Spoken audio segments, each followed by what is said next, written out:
Hello बच्चों, अस्सलाम वालेकुम। जैसे कि हम पढ़ रहे हैं क्लास 9th की फ़िज़िक्स और उसका chapter number 4 turning effect of forces. और इससे पहले हम कुछ टॉपिक करके आए हैं।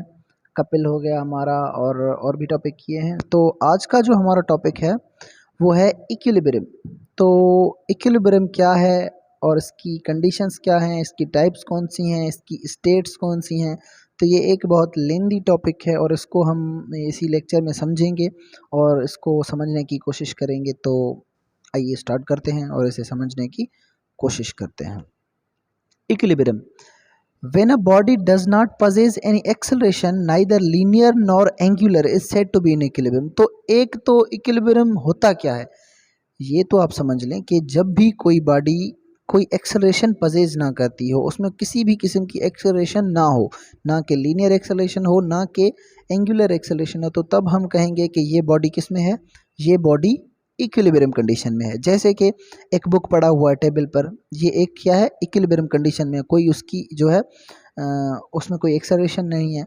अब देखें, एक्सेलरेशन ना होने में दो चीज़ें होती हैं। एक बॉडी जो रेस्ट में है वो भी एक्सेलरेशन पजेज नहीं कर रही, उसमें भी कोई एक्सेलरेशन नहीं है क्योंकि ज़ीरो एक्सेलरेशन, मतलब वो भी क्या है, इक्विलिब्रियम में है।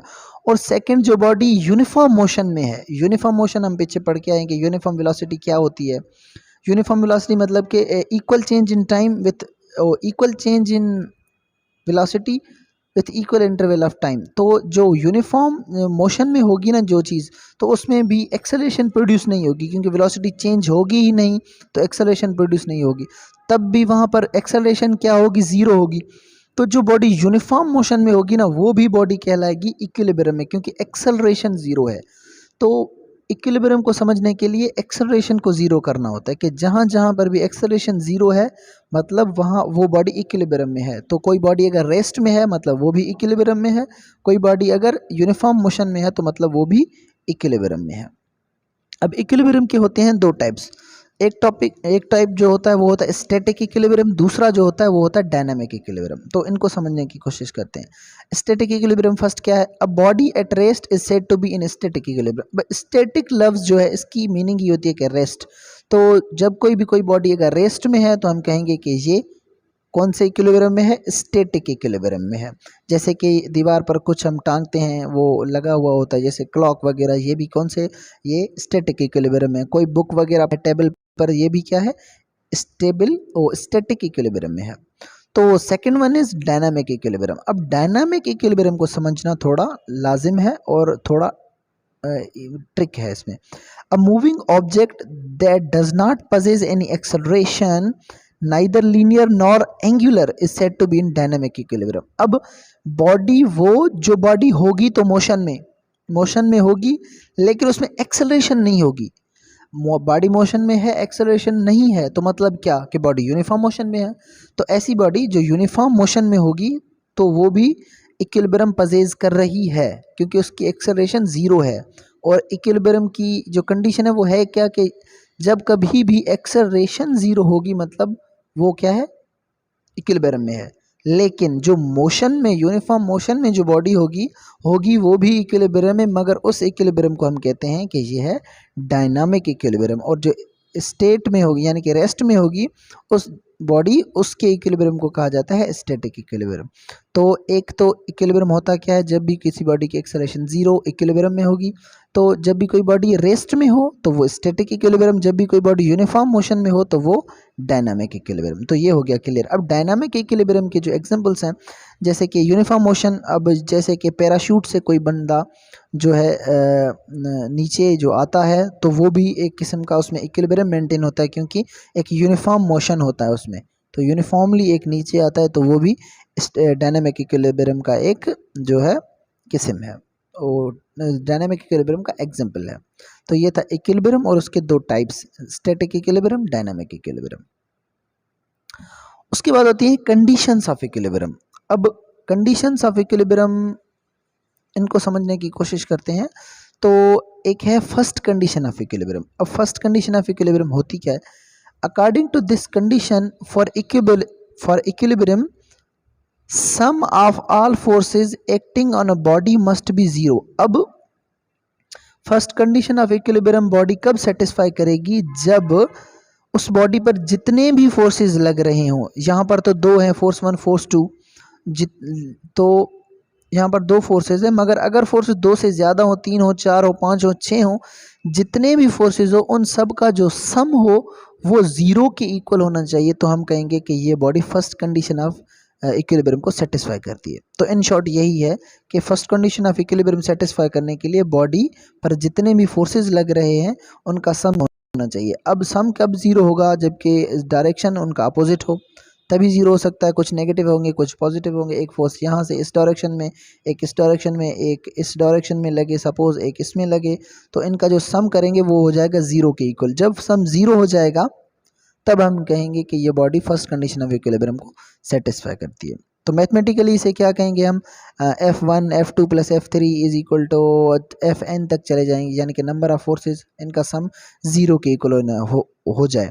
और सम को हम किससे शो करते हैं, समेशन की साइन होती है, ये सिंबल जो समेशन की है, ग्रीक लेटर है, is use for the summation. तो हम इन सारे फोर्सेस को समेशन लिख सकते हैं। तो summation of F is equal to zero, ऐसे भी शो कर सकते हैं हम फर्स्ट कंडीशन ऑफ इक्विलिब्रियम को, और ऐसे भी एक्सप्रेस कर सकते हैं। अब फोर्सेस के कंपोनेंट्स भी होते हैं, ये तो सीधे फोर्सेस लग रहे हैं क्योंकि ये 0 डिग्री पर लग रहे हैं। अगर फोर्सेस इंक्लाइंड हो तो हम फोर्सेस के कंपोनेंट बनाते हैं, फिर x वाले जो कंपोनेंट होंगे उनका समेशन अलग से करेंगे, जो y वाले होंगे उनका समेशन अलग से करेंगे। तो ओवरऑल क्या हो जाएगा, summation of F Y is equal to zero, summation of F X is equal to zero. तो ये फर्स्ट कंडीशन ऑफ इक्विलिब्रियम ऐसे भी होगी जब फोर्सेस इंक्लाइंड लगेंगे, लेकिन यहाँ पे कोई इंक्लाइंड फोर्स वगैरह है नहीं। तो फर्स्ट कंडीशन ऑफ इक्विलिब्रियम मतलब एक बॉडी पर जितने भी फोर्सेस लग रहे हैं सबका सम ज़ीरो होना चाहिए, तो वो first condition of equilibrium satisfy करती है। मैथमेटिकली इसको शो करते हैं, summation of F is equal to zero, फिर जितने भी फोर्सेस हो F1 plus F2 plus F3 up to so on, उनका सम ज़ीरो के इक्वल। तो ये थी first condition of equilibrium. A basket of apples resting on the table or a clock hanging on the wall are at the rest and hence satisfy first condition of equilibrium। अब जितने भी object हैं जो कि rest में होते हैं, जैसे कि कोई एप्पल है, एप्पल की जो बकेट है वो किसी टेबल पर पड़ी हुई है, कोई क्लॉक जो है दीवार पर टंगा हुआ है, तो इन पर जितने भी फोर्सेस लग रहे हैं उनका जो सम होता है वो क्या, ज़ीरो होता है। तो इसी वजह से हम कहते हैं कि ये कौन सी इक्वेशन, कौन सी कंडीशन सेटिस्फाई कर रहे हैं इक्विलिब्रियम की, first condition of equilibrium. A parachuter moving down with terminal velocity also satisfy first condition of equilibrium। अब कोई पैराशूट से जो लैंड कर रहा है तो उस पर भी जितने भी फोर्स लग रहे हैं उनका सम ज़ीरो होगा। तो ऐसे में भी हम कह सकते हैं कि जो पैराशूटर है वो भी फर्स्ट कंडीशन ऑफ इक्विलिब्रियम को सेटिस्फाई करता है। तो overall first condition of equilibrium means a body when a body possesses all forces and whose sum will be equal to the zero, then we can say that this body satisfies first condition of equilibrium। उसके बाद आती है second condition of equilibrium. Second condition of equilibrium, इसको थोड़ा समझने की कोशिश करें। First condition of equilibrium doesn't confirm that a body in equilibrium because a body may have angular acceleration even though first condition is satisfied। For example, अब देखें, for example consider two forces F1 F2 are acting on a body shown in figure। The two forces are equal and opposite to each other। The line of action of two forces is same, thus resultant will be zero। The first condition of equilibrium is satisfied।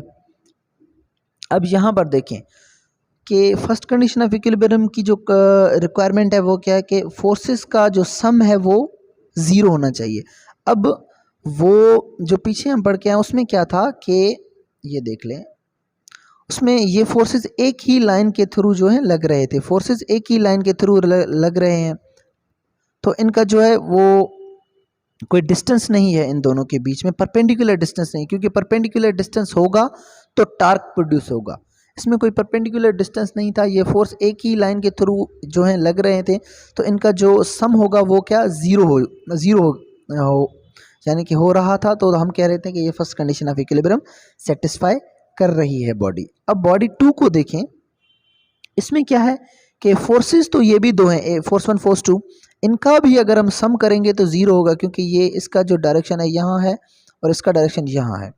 सम तो इनका भी zero होगा। लेकिन यहाँ पर क्या होगा, एक और बात है कि ये दोनों फोर्सेस एक ही लाइन के थ्रू नहीं लग रहे हैं। इन दोनों के बीच में एक परपेंडिकुलर डिस्टेंस है। इन दोनों के बीच में एक परपेंडिकुलर डिस्टेंस है।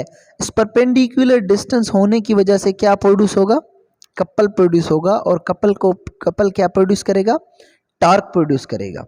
और टार्क प्रोड्यूस होगा तो बॉडी क्या करेगी, रोटेट करेगी, जाहिर है। अब टार्क प्रोड्यूस हो रहा है तो यहाँ पर first condition of equilibrium satisfy हो रही है, लेकिन उसके बाद भी ये बॉडी जो है, यानी कि इनका जो सम है वो ज़ीरो नहीं हो रहा, क्योंकि फोर्सेस का सम तो ज़ीरो हो रहा है लेकिन इसमें टार्क प्रोड्यूस हो रहा है। तो यहाँ से एक चीज़ हमें न्यू आइडिया मिलता है कि ये body first condition of equilibrium तो सेटिस्फाई कर रही है, उसके बाद भी कुछ चीज़ें हैं। वो कौन सी हैं कि टॉर्क प्रोड्यूस हो रहा है। इस फोर्स की वजह से भी कोई टार्क प्रोड्यूस होगा, इस फोर्स की वजह से भी कोई टार्क प्रोड्यूस होगा। अब जो हम लीनियरिटी में बात कर रहे थे फोर्सेस की, वहाँ थी फर्स्ट कंडीशन ऑफ इक्विलिब्रियम। यहाँ हम बात करेंगे टॉर्क्स की। किसकी, टॉर्क की। जो ये फोर्स जो टॉर्क प्रोड्यूस करेगा और ये फोर्स जितने टॉर्क प्रोड्यूस करेगा उनका हम सम करेंगे। अब एक ये जाहिर बात है कि इसका डायरेक्शन और इसका डायरेक्शन जो है फोर्सेस का वो अलग अलग है। तो ये फोर्स जो टॉर्क प्रोड्यूस करेगा वो होगी क्लॉकवाइज टॉर्क, नहीं एंटी क्लॉकवाइज टॉर्क। और ये फोर्स जो प्रोड्यूस करेगा वो होगी क्लॉकवाइज टॉर्क। तो ये जो दोनों फोर्सेस जो टॉर्क प्रोड्यूस करेंगे, एक क्लॉकवाइज टॉर्क प्रोड्यूस करेगा, दूसरा एंटी क्लॉकवाइज टॉर्क प्रोड्यूस करेगा। तो सेकंड कंडीशन ऑफ इक्विलिब्रियम हम किसे कहते हैं कि sum of all clockwise and anti clockwise torque acting on a body is zero. अब वहां पर क्या था कि फोर्सेस जितने भी लग रहे हैं बॉडी पर सब क्या होने चाहिए, ज़ीरो होने चाहिए। और वो फोर्सेस वहाँ पर जो लग रहे थे एक ही लाइन के थ्रू लग रहे थे। यहाँ पर फोर्सेस एक ही लाइन के थ्रू नहीं लग रहे हैं, परपेंडिकुलर डिस्टेंस है, तो यहाँ पर टॉर्क प्रोड्यूस होंगे। अब टॉर्क प्रोड्यूस होंगे तो कुछ क्लॉकवाइज होंगे, कुछ एंटी क्लॉकवाइज होंगे, अगर फोर्स दो से ज़्यादा होंगे तो तब हम ऐसी कंडीशन में क्या करेंगे कि फर्स्ट कंडीशन ऑफ इक्विलिब्रियम नहीं, सेकेंड कंडीशन ऑफ इक्विलिब्रियम लगाएंगे। सेकेंड कंडीशन ऑफ इक्विलिब्रियम की जो रिक्वायरमेंट्स हैं वो क्या है कि जितने भी क्लॉकवाइज और एंटी क्लॉकवाइज टॉर्क प्रोड्यूस हों उन सब का सम करें तो सम होना चाहिए ज़ीरो। तो ऐसी बॉडी जब ये कंडीशन यानी कि सेटिस्फाई करेगी तो हम कहेंगे कि ये सेकंड कंडीशन ऑफ इक्विलिब्रियम को सेटिस्फाई कर रही है। और उसको मैथमेटिकली लिखेंगे, जैसे कि टॉर्क की साइन होती है टाउ, तो हम लिखेंगे सम ऑफ यानी कि summation tau is equal to zero, यानी कि sum of torques is equal to zero. तो body second condition of equilibrium satisfy करेगी। तो इजी है इन शॉर्ट कि first condition of equilibrium body कब सेटिस्फाई करती है, जब sum of all forces zero हो। और सेकंड कंडीशन कब सेटिस्फाई करती है, जब सम ऑफ ऑल टार्क्स जो हो वो ज़ीरो हो। तो सेकंड कंडीशन ऑफ इक्विलिब्रियम। तो ये एक थोड़ा सा इजी कॉन्सेप्ट था, लेकिन सेकंड कंडीशन ऑफ इक्विलिब्रियम को समझना थोड़ा सा मुश्किल है as compared to first condition of equilibrium. अब इस पर एक प्रॉब्लम है, इसको करते हैं। पहले तो a uniform rod of length 2 meter is placed on a wedge at 0.5 meter from its one end. A force of 150 Newton is applied at one of its end near the wedge to keep it horizontal. First, find the weight of the rod and the reaction of the wedge. अब problem करने के तो 3 step हैं, जैसे कि हम पीछे करते आए हैं कि फर्स्ट ऑफ ऑल हम क्या करते हैं, डेटा लिखते हैं कि कौन सी हमें गिवन है डेटा और कौन सी हमें मालूम करनी है। तो आइए वही फर्स्ट स्टेप, फोर्स हमें दिया हुआ है 150 न्यूटन ओ ए। अब ओ से लेकर ए तक ये जो डिस्टेंस है ये हमें दिया हुआ है 0.5 metre and A G is equal to B G. अब ए जी ये डिस्टेंस है, बी जी क्योंकि ये मिड पॉइंट है तो यहाँ से लेकर ये डिस्टेंस जितना होगा ये भी उतना ही होगा। तो ये डिस्टेंस हमें दिया हुआ है जो है 1 मीटर, जो है 1 मीटर। और उसके बाद अब ओ जी इज इक्वल टू, अब ओ जी हमें क्या, ये डिस्टेंस भी मिला हुआ है ओ से लेकर ए तक, और जी से लेकर बी तक ये डिस्टेंस भी हमें मिला हुआ है। अब हमें कौन सा डिस्टेंस मालूम करना है, ये ओ से लेकर जी तक का डिस्टेंस। तो ये कैसे मिलेगा, जब हम ए जी माइनस ए ओ करेंगे, ए जी माइनस ए ओ, यानी कि यहाँ से लेकर यहाँ तक के डिस्टेंस में से ये डिस्टेंस हम जब माइनस करेंगे तो हमें मिल जाएगा ये वाला डिस्टेंस जो कि है 0.5 मीटर। तो ये डिस्टेंस हमें सारे मिल गए। अब हमें मालूम क्या करना है, एक W वेट और दूसरा इसका रिएक्शन कितना होता है, ये दो चीज़ें हमने मालूम करनी है। रिएक्शन हमेशा ऊपर की तरफ होता है, वेट फोर्स नीचे लगता है, ये तो जाहिर है। अब क्या, उसके बाद हम फार्मूला, सेकेंड स्टेप हमारा प्रॉब्लम सॉल्व करने का क्या है कि हम फार्मूला लगाते हैं। अब यहाँ पर देखें कि हो क्या रहा है एक्चुअली में, तो ये समेशन इस पे लगेगी सेकंड कंडीशन ऑफ इक्विलिब्रियम, क्योंकि यहाँ पर कुछ फोर्सेस जो हैं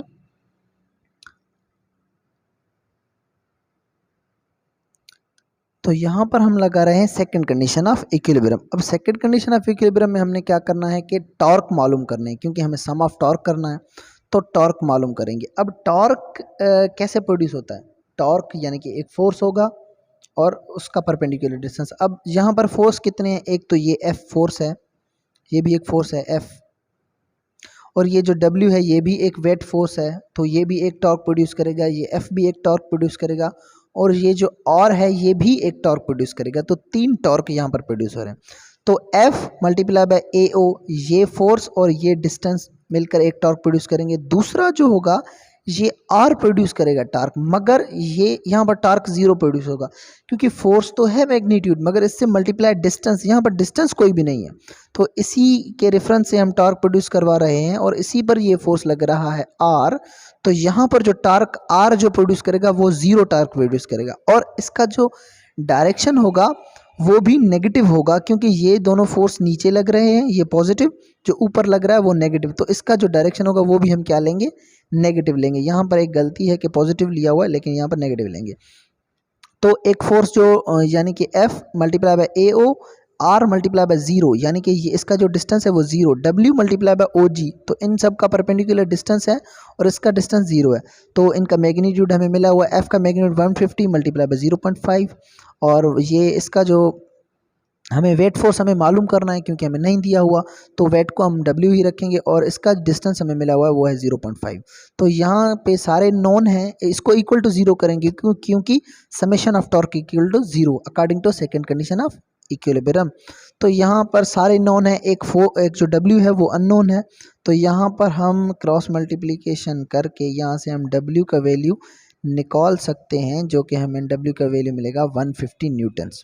अब यहाँ से हमें W मिल गया। अब हमें मालूम क्या करना है, रिएक्शन, यानी कि और भी हमारा गोल क्या था कि W मालूम करना है और R मालूम करना है। W तो हम यहाँ से second condition of equilibrium apply करके मालूम कर लिया। अब है कि हमें मालूम करना है R। अब यहाँ पर हम लगाएंगे फर्स्ट कंडीशन ऑफ इक्विलिब्रियम, क्यों, क्योंकि sum of all forces is equal to zero, linear पे लगेगा। अब जो ओवरऑल सिस्टम पर कितने फोर्स हैं, तीन फोर्सेस हैं, एक ये F, एक ये W, एक ये R। अब इन दोनों का डायरेक्शन सेम है और R का डायरेक्शन इसके इक्वल यानी कि अपोजिट है। सपोज हम R को पॉजिटिव लेते हैं, पॉजिटिव डायरेक्शन, और इसको नेगेटिव लेते हैं, कोई फ़र्क नहीं पड़ता, अगर इन दोनों को आप पॉजिटिव लें, इसको नेगेटिव लें तो भी आंसर सेम आएगा, और इसको पॉजिटिव लें, इन दोनों को नेगेटिव लेते हैं तो भी आंसर सेम आएगा। तो R यानी कि ये positive minus F minus W is equal to zero, ये माइनस डायरेक्शन की वजह से होती है, और डायरेक्शन आप अगर अपवर्ड पॉजिटिव लेते हैं तो डाउनवर्ड नेगेटिव ले लें, डाउनवर्ड नेगेटिव लेते हैं तो अपवर्ड पॉजिटिव ले लें, कोई फ़र्क नहीं पड़ता। तो अब F और W का हमारे पास मैग्नीट्यूड है, W हमने मालूम किया, F हमें मिला हुआ है, तो हमें R अननोन है, वो यहाँ से मिल सकता है, जो कि मिलेगा 300 Newton. Therefore weight of the rod is 150 Newton and reaction of the ways is 300 Newton. तो ये हमें एक सिंपल सा प्रॉब्लम है, ये खुद से ज़रूर आप प्रैक्टिस करके देखें, इसको पॉज करके खुद से करके देखें, ये एक इम्पॉर्टेंट प्रॉब्लम है अकॉर्डिंग टू, यानी कि अकॉर्डिंग टू इक्विलिब्रियम के हिसाब से ये एक इम्पॉर्टेंट है। उसके बाद जो चीज़ आती है, अब हमने क्या पढ़ा, इक्विलिब्रियम, फिर उसके टाइप्स पढ़े, दो types, static equilibrium, dynamic equilibrium, फिर उसकी कंडीशंस पढ़ी, first condition of equilibrium, second condition of equilibrium, और उन कंडीशंस पर प्रॉब्लम किया। अब जो चीज़ है थर्ड वन के states of equilibrium, equilibrium, type of equilibrium, उसके बाद कंडीशंस ऑफ इक्विलिब्रियम, अब पढ़ रहे हैं स्टेट्स ऑफ इक्विलिब्रियम। अब इक्विलिब्रियम की कुछ स्टेट्स भी होती हैं, there are 3 states of equilibrium, 3 states हैं इक्विलिब्रियम की, यानी कि स्टेबल इक्विलिब्रियम, अनस्टेबल इक्विलिब्रियम, और तीसरा होता है न्यूट्रल इक्विलिब्रियम। अब इसको समझने की थोड़ी कोशिश करें ये कौन सी चीज़ है। अब एक होता है स्टेबल इक्विलिब्रियम कहते हैं, तो ज़्यादा हम इसको नहीं पढ़ेंगे, यानी कि इसकी डेफिनेशन और इसका थोड़ा सा concept. A body is in stable equilibrium if when slightly displaced and then release it return to the previous position. अब स्टेबल इक्विलिब्रियम हम कौन से इक्विलिब्रियम को कहेंगे कि जब किसी भी कोई बॉडी को हम थोड़ा उस पर फोर्स लगाएं, वो अपनी पोजीशन से थोड़ी टिल्ट हो जाए, और वो फोर्स जब हम हटा दें तो वो बॉडी अपनी वापस बैक कंडीशन में चली जाए जिस पोजीशन में थी, तो हम कहेंगे कि ये बॉडी स्टेबल इक्विलिब्रियम में है। जैसे कि ये डाइस है, इसको हम थोड़ा फोर्स लगाएंगे, टिल्ट करेंगे, जब छोड़ेंगे तो वापस वो उसी पोजीशन में आ जाएगी, तो हम कहेंगे कि ये जो है स्टेबल इक्विलिब्रियम में है, यानी कि इसका इक्विलिब्रियम खराब नहीं हो रहा। फोर्स लगा रहे हैं, फिर फोर्स छोड़ रहे हैं, तो वापस अपनी कंडीशन में आ रही है, अपनी पोजीशन में, तो ये stable equilibrium. A body is in stable equilibrium when it's, अब स्टेबल इक्विलिब्रियम में बॉडी कब होती है, when its centre of gravity is at lower position, जब उसकी centre of gravity lower position पर हो। When it is tilted its centre of gravity rises it return back to the stable state by lowering its centre of gravity. और हम क्या करें, उसको थोड़ा टिल्ट करें, उसकी सेंटर ऑफ ग्रेविटी को थोड़ा हटाएं वहाँ से, और जब फोर्स छोड़ दें तो उसकी सेंटर ऑफ ग्रेविटी वापस आ जाए लोअर, यानी कि जो लोअर प्लेस पर, तो हम कहेंगे कि ये बॉडी कौन से यानी कि स्टेट में है, ये स्टेबल इक्विलिब्रियम में है। तो note, a body remain in stable equilibrium in stable state of equilibrium as long as center of gravity acts through the base of the body, के एक बॉडी स्टेबल इक्विलिब्रियम में कब तक होगी, जब तक उसकी जो सेंटर ऑफ ग्रेविटी होगी वो थ्रू उसके बेस लाइन लाई करेगी। और उसके बाद जो सेकंड है वो है अनस्टेबल इक्विलिब्रियम। अब अनस्टेबल इक्विलिब्रियम क्या होता है, A body is said to be in unstable equilibrium when slightly tilted does not return back to the previous position। अब यहाँ पर क्या है कि वही बॉडी को हम स्लाइटली टिल्ट कर रहे हैं, थोड़ा सा फोर्स लगा रहे हैं, उसको टिल्ट करके जब हम छोड़ रहे हैं तो वो बॉडी अपनी प्रीवियस पोजीशन में लौट कर नहीं आ रही, यानी कि वो बॉडी वहीं पर सेट हो रही है, उसी पोजीशन पर वो यानी कि स्टेबल होने की कोशिश कर रही है, वापस नहीं आ रही। तो ऐसे स्टेबल को, ऐसी जो कंडीशन होगी, ऐसे जो इक्विलिब्रियम की स्टेट होगी, उसको हम कहेंगे कि इसका जो इक्विलिब्रियम है वो अनस्टेबल इक्विलिब्रियम है, क्योंकि ये अपने वापस जो है पोजीशन पर नहीं आई, ये वहीं पर रुक गई। ये वापस आई तो फर्स्ट ये स्टेबल इक्विलिब्रियम, ये नहीं आई तो ये होगा अनस्टेबल इक्विलिब्रियम। उम्मीद है कि समझ आया है। उसके बाद थर्ड होता है न्यूट्रल इक्विलिब्रियम। अब ये न्यूट्रल, अब स्टेबल इक्विलिब्रियम क्या था कि बॉडी को जब हम फोर्स लगा रहे हैं और छोड़ रहे हैं तो अपनी पोजीशन में वापस आ रही है। लेकिन अनस्टेबल क्या था कि जब हम बॉडी को फोर्स लगा रहे हैं और छोड़ रहे हैं तो अपनी वापस बैक पोजीशन पर नहीं आ रही। लेकिन ये थर्ड जो यानी कि है, ये है न्यूट्रल इक्विलिब्रियम। तो इसका क्या है, A body is said to be in neutral equilibrium when displaced from previous position remains in equilibrium at the new position। अब ये क्या करेगी कि ये टिल्टेड नहीं रहेगी, इसको हम जब फोर्स लगाएंगे तो ये यहाँ से अपना इक्विलिब्रियम खो देगी, लेकिन अगली पोजीशन पर जाकर फिर वहीं पर भी ऐसा ही इक्विलिब्रियम वहाँ पर इसका डेवलप हो जाएगा। जैसे कि ये बॉल है, इसको यहाँ से हम फोर्स लगा के यहाँ पर कर दें तो ये बॉल का इसका इक्विलिब्रियम जो इस पोजीशन में था वैसा ही इक्विलिब्रियम इस पोजीशन में भी डेवलप हो गया। तो ऐसी बॉडी जिस पर फोर्स लगाएं और वो अपनी पोजीशन पर वापस ना आए, लेकिन अगली पोजीशन पर जाकर भी वैसा ही इक्विलिब्रियम अपना बना ले, तो हम कहेंगे कि ये बॉडी इन न्यूट्रल इक्विलिब्रियम में, यहाँ पर भी होगी, न्यूट्रल होगी, इसका इक्विलिब्रियम सेम रहेगा। तो ऐसे इक्विलिब्रियम को कहते हैं कि ये है न्यूट्रल इक्विलिब्रियम। तो ये थी states of equilibrium, stable, unstable और न्यूट्रल इक्विलिब्रियम।